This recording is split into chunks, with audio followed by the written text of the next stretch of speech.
do a short video, well, maybe short.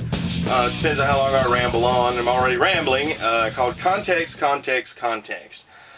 Now, without a shadow of a doubt, whenever I encounter someone that's, I guess you could say, an enemy of the Bible, someone that doesn't believe the Bible, they're attacking the Bible, for whatever reason, whether the atheist or Muslim, Jehovah's Witness, or whoever I run into that seems to have a problem with the Bible, the one thing they all do in common is misrepresent it. I mean, and this has been, just to be safe, I'll say 99.999999999% of the time, because maybe I'm forgetting about the one time where somebody did, and I don't want to be intellectually dishonest. So maybe somebody did, and I'm not thinking about it right now. But if I'm going to be honest, I'm going to have to say that 100% of the time that I can remember, I've never run into a Muslim or an atheist or any other religion that I began to debate with that person that they used the Bible or quoted a Bible verse at me and used it properly.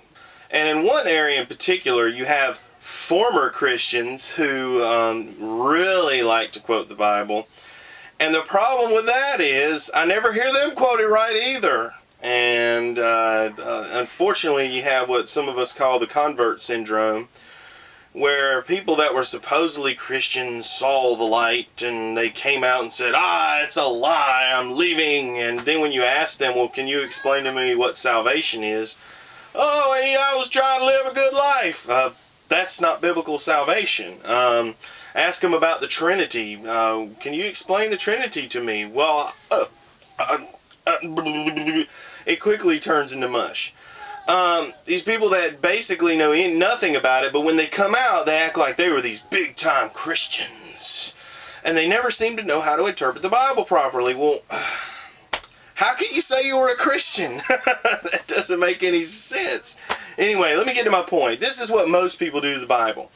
The Bible is treated differently than any other book on the planet. And there's not a book that's more dishonestly dealt with on the planet.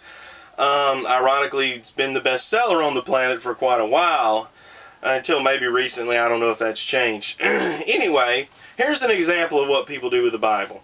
Let's pretend I wrote an article and I said, and then I pushed the old lady down the stairs. What people do is then take that sentence, they go, he pushed an old lady down the stairs. And then they run over here, and then they write an article about it and say, look at that guy. He pushed an old lady down the stairs, and then here come the people with the pitchforks and knocking on my door like I'm an AIG executive ready to string me up based on this one thing that I supposedly did. Now, let's say the context, sort of important.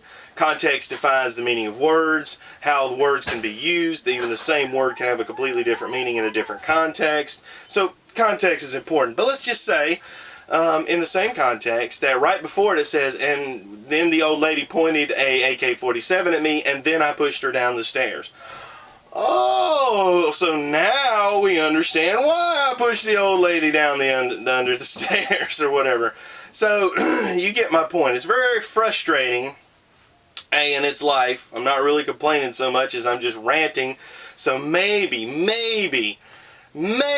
some atheist or Muslim or somebody will actually make a modicum of an effort to, when they deal with Christianity, deal with it properly. Now, I understand that, Christians don't always deal with things properly. I haven't always dealt with things properly. We're all human.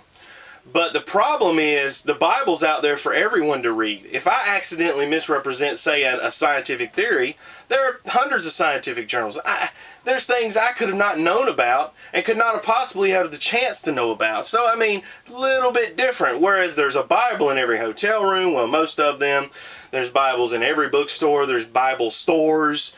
A lot of people that supposedly used to be Christians have grown up, I guess they weren't paying attention, because they certainly can't tell me what was in it, but grew up in church and things like this. So, what am I saying? You cannot take a verse, just like I can't take any random book. I don't have a random book here. Just take one sentence out, throw it up on the wall, add my own interpretation to it, and then say, that's what that means. You can't do that. You wouldn't do it with any other book on the planet. but yet it's so allowed, and I guess it's because the Bible's was chopped up into verses in the 1200s. Maybe that's why people feel the need to do that. But lots of other books have been chopped up into verses too. So I don't know. Anyway, I am at the point where I'm rambling now. But my point is, friends, please, the Bible is not hard to read. It's very accessible. There are all sorts of English versions that were translated with the reader level in mind. You have simpler reading levels and more advanced reading levels. This is something that's not like some kind of odd scientific theory that hasn't quite reached the bookshelves yet or anything like that. This is readily accessible to everybody. And all you have to do is read in context. What did the verse before it say? Sometimes verses after a verse add context to help you understand what was said before. Sometimes you have to understand a whole book in its entire context, such as Colossians, dealing with the new form of Gnosticism coming out at the time. There's all sorts of things that add context. There's the context of the whole Bible. A verse has to be understood in its immediate context, in the context of its book, in the context of who it's being written to and why, and in context of the whole New Testament, and then ultimately in context of the whole plan of God. So, really, that actually does take a little work, and it takes a little effort. But again, the Bible's available to everyone. So I would encourage folks, before, and I've had several comments on my videos, before you go just, what about this verse and what about this verse? I'm like, well, can you read?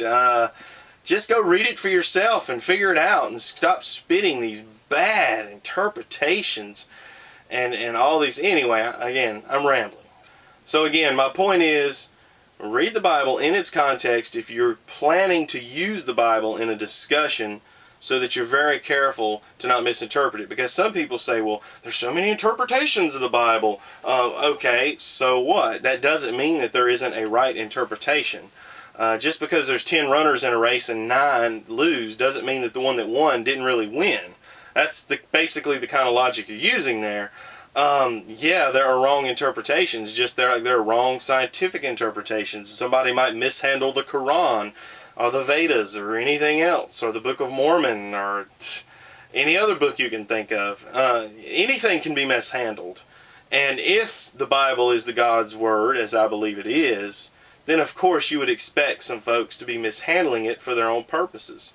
So anyway, go do your homework, and please, before you quote a Bible verse, please know what you're talking about. It's such a beautiful day. I had to come outside and just hold the camera and look around as I finish up. I was reviewing the video and I just had one random thought before I did my final editing, that I don't mind the honest person who tries to interpret the Bible correctly. That doesn't bother me.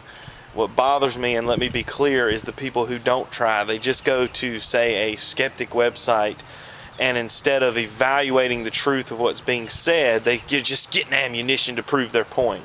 Well, people like that aren't after the truth, and they're going to get what they deserve in the end, because the whole point is to deal honestly with the text. And if somebody deals honestly with the text and makes a mistake, I am totally cool with that. I totally understand, and I hope they would have the same patience with me. But a person who dishonestly just grabs ammunition so they can run with it and dismantle someone's reputation, or try to make somebody look bad, or misrepresent the Bible, I've got no patience for that. So I hope I made that clear, friends. Context, context, context.